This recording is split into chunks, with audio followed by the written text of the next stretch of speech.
He was sentenced to death by hanging, in which he met his fate on May 7th, 1896.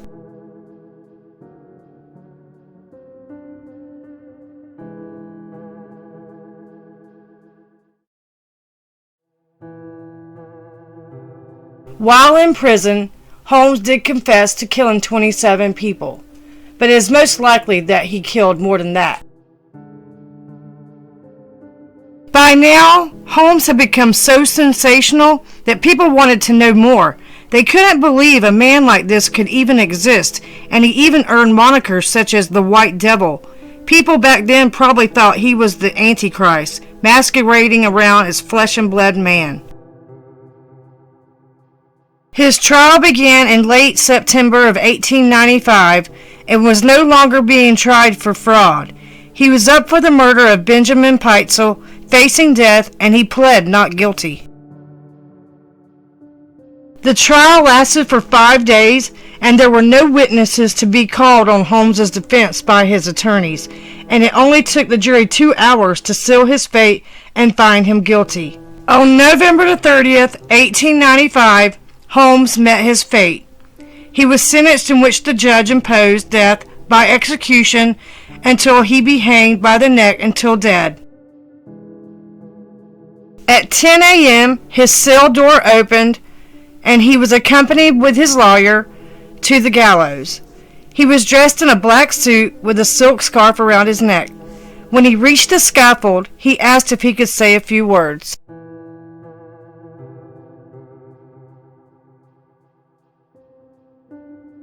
Take your time, and don't bungle it.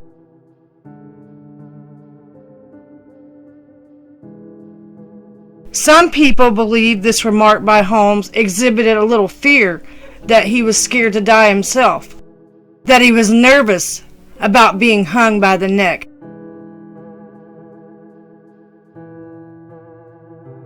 And this is where poetic justice comes in. Holmes experienced a boxed execution. When the floor fell beneath him, it didn't snap his neck right away. It did not kill him right away. He hung there for several minutes, twitching, before the guards had to go over there and manually strangle him. It took 5 minutes for Holmes to finally die. His burial request was odd, to say the least.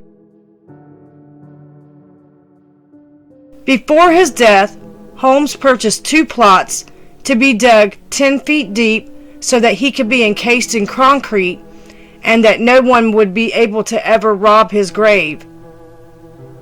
Stuff like he used to do. His place of burial is in Yearden, Pennsylvania, at the Holy Cross Cemetery.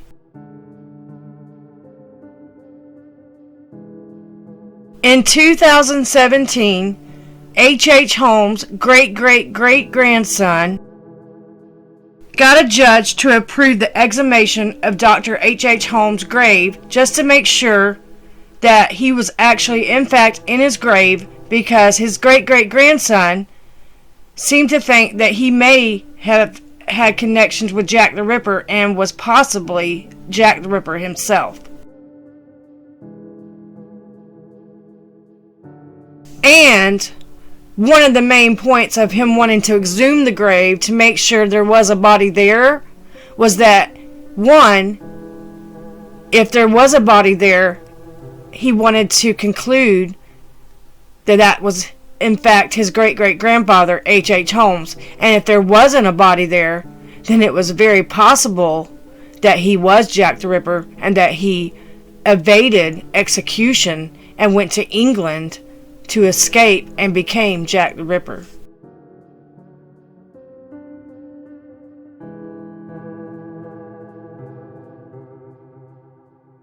This was back in 2017, and most of us have already seen that documentary.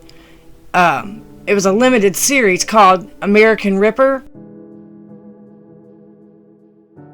We all know that his findings were that it was indeed H.H. Holmes who was buried in that grave. So, kudos though for the guy trying for 20 years just to find out that his relative, who was in the grave, H.H. Holmes, already America's first serial killer, he didn't need to be Jack the Ripper.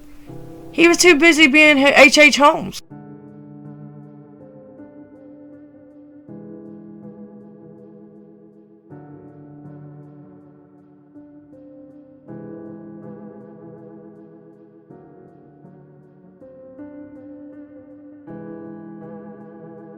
So, if you go to Inglewood, Chicago today, you will find at 63rd Street, there's a post office there, which sits basically in the same lot that the murder castle sat in.